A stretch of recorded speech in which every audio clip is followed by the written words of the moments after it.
Hello, I just wanted to start this video by saying thank you very much to everybody that's subscribed so far.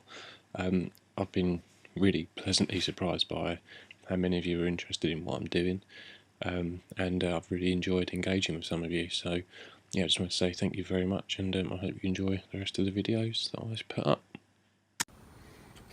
Hello and welcome back. Apologies that there's been a bit of a delay in getting another video out to you.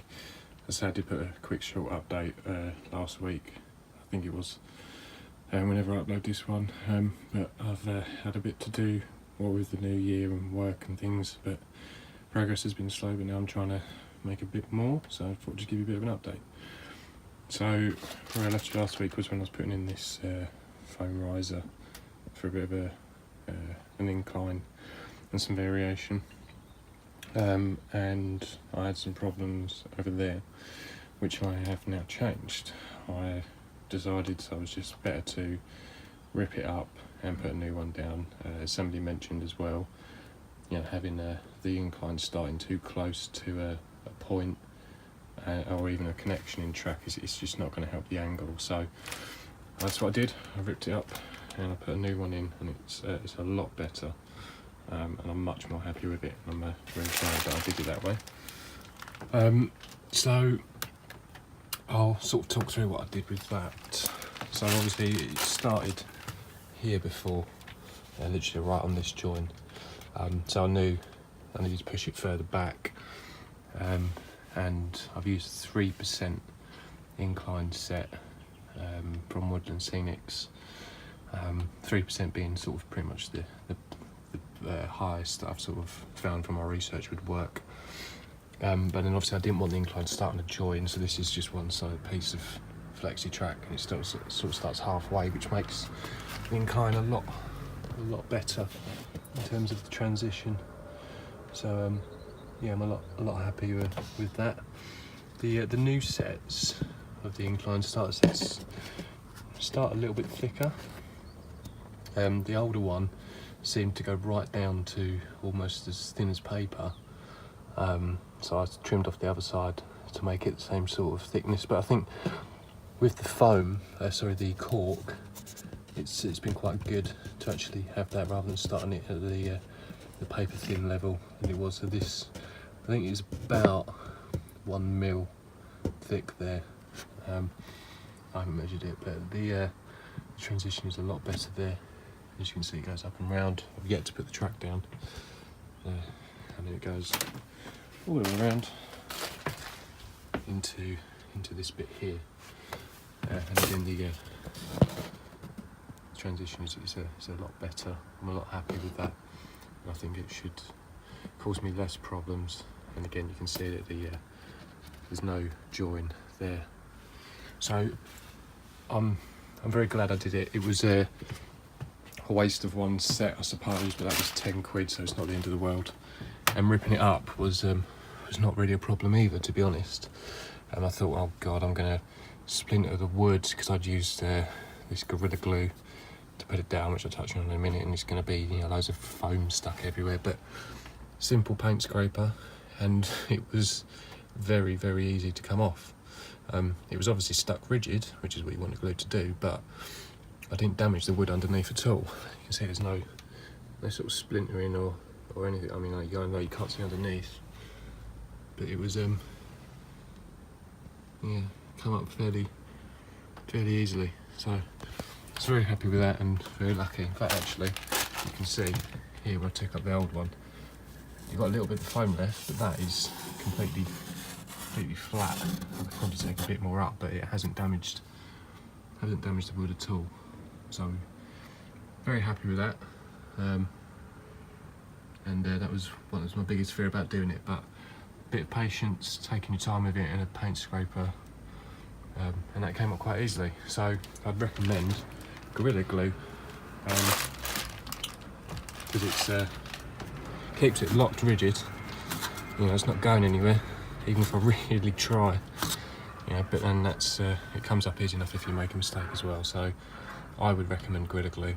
It is an expanding glue, so one thing to note, it is an expanding glue, so when you do it, you do have to weigh it down, especially when you're joining the transition pieces, because if one bit expands more than the other, then obviously you can have a variation. So make sure you do weigh it down if you're going to use the Gorilla Glue, but that is what I'd recommend, and that's obviously why all these bits are coming out, because the glue does expand.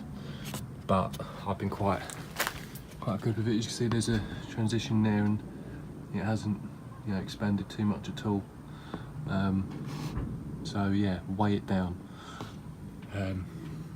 And it only took about, I think the bottle says between 1 and 2 hours to set, and then I personally then leave it another 24 hours just to fully cure, because obviously the temperature in the loft can vary and fluctuate. But it's warm when I did the glue, and then I sort of left it, and then obviously the loft will cool down and it'll get a bit cooler overnight. So I just leave it another 24 hours to let that fully cure, and that has come out very well.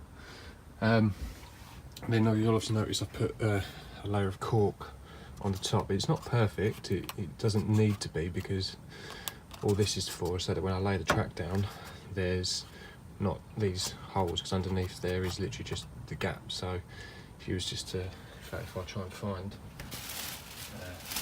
if you look at this, obviously that's the top. If you just lay track on that, there's nowhere for really to sort of lay ballast down or anything like that, and you can see bringing it up with the paint scraper, it hasn't caused too much damage at all, to be honest. So that's why I put a 0.8mm thick cork on there, just so I've got a bed, and then what is gonna happen is I can then ballast this, pin it down, glue it down, whatever, and I've got somewhere for the ballast to sit and scenery. So it's more just so I've got an actual surface rather than a hole where everything's going to fall through. And then I'm thinking about using some maybe the shaper sheet or some sculptor mould or some sort, just to create the embankment down. Or failing that, I'm going to put some sort of retaining wall in, maybe give me a bit more area to put something in rather than just a hill. And then obviously behind there it probably will just drop off more of a steep incline hill there, when the backboard's in there as well. And then that again was just glued down using Gorilla Glue and weighted as it dried, and that's not come out too bad. Well, I've mentioned in one of my previous videos with this cork when I was laying the track that it's very flexible. I found with this 0.8mm cork it wasn't very flexible, and it tended, because it's a lot thinner, it tended to tear and break. So I bought one roll of the Jarvis cork. So this is what I bought, if you need the part number. Oh, I lied, actually, it's 1.5mm, not 0.8. So yeah, 1.5mm thickness. I think 0.8 would be maybe too thin then. So that's what I used. That's the bits there. I used one roll of it, and I had very little left over. I had literally just this piece here and a few bits of just random offcuts. So again, it's just about being clever with doing it. So I obviously just laid the foam and then laid the cork on top of it and cut around. So the shape is the actual shape. So if I was to just lift this piece off, which I can't because it's glued, obviously it would be that shape. It's not bent round to hold that shape. With the sort of much more smoother curves, I did bend it a bit, as you can sort of see here. I did end up adding just a little bit here where it tore. But again here, this is a straight cut piece because it's just got a very slight curve in it, but that was bendable. Again, just gluing it, weighting it down, and just making sure as the glue dried it didn't bend back out of shape. So, but with the obviously the stronger corners, they were actually cut to the actual radius to lay it down.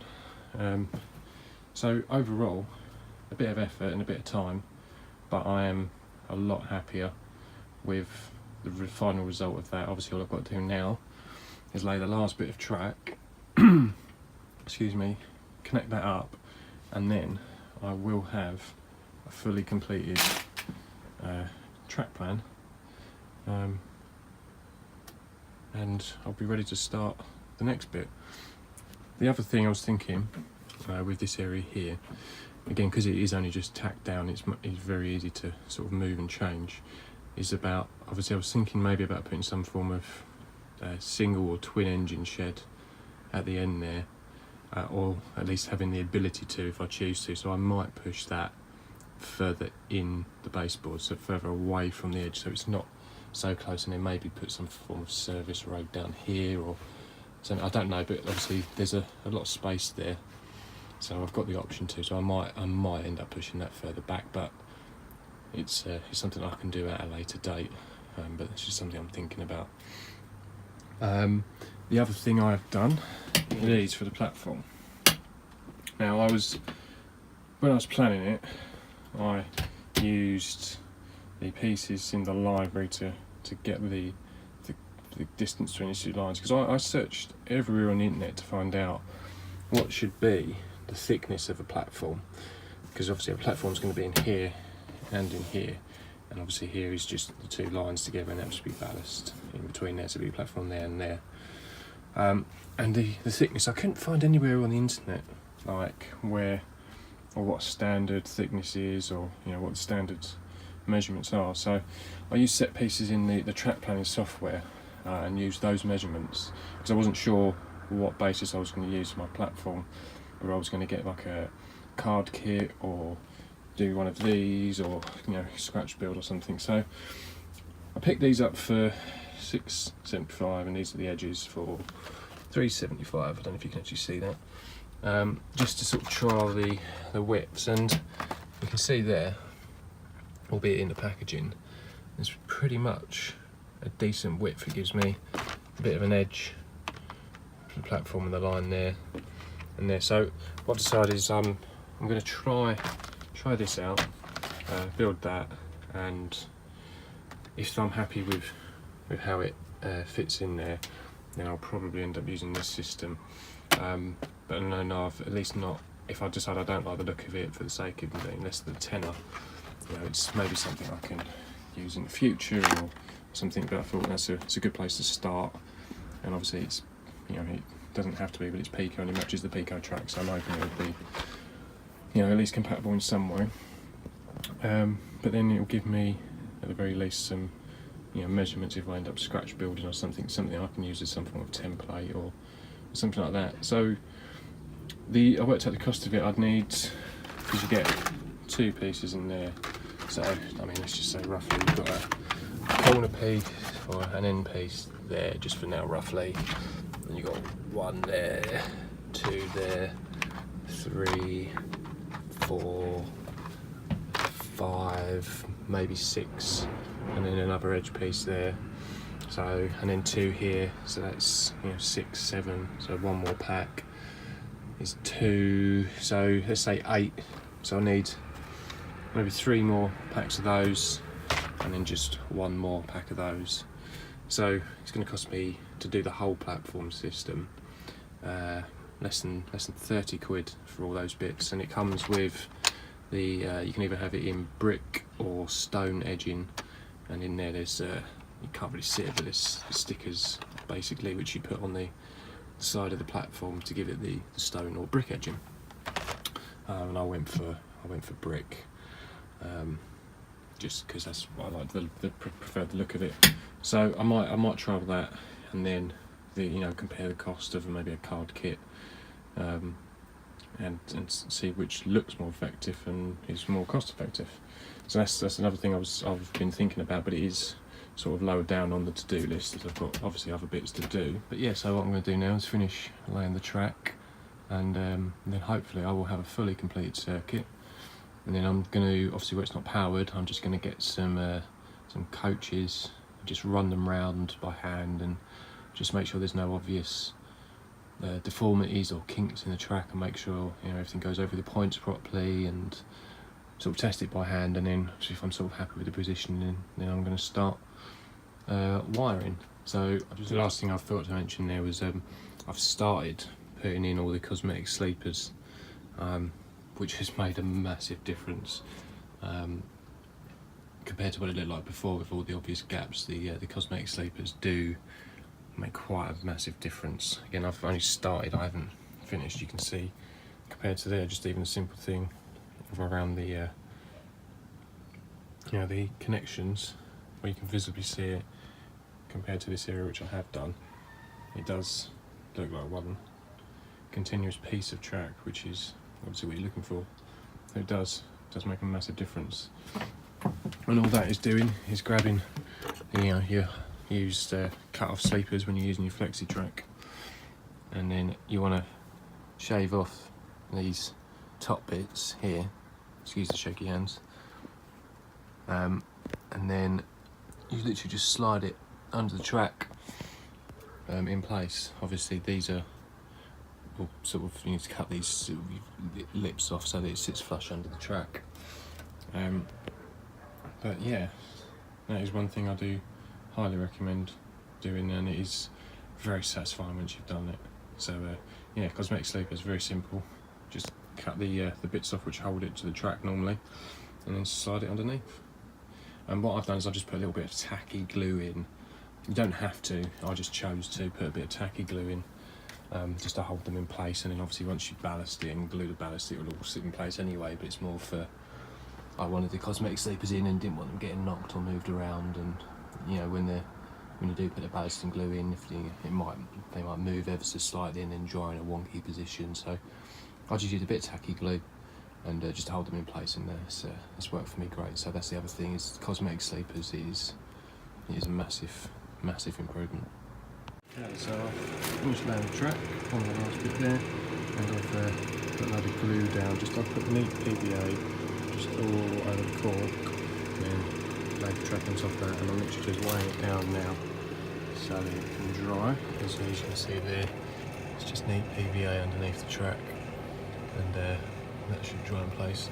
And then what I'll probably do is, once that's dried, is just put a couple of tacks through just to hold it in place. I know you can't see it because it's weighed down, but I promise you it is all there.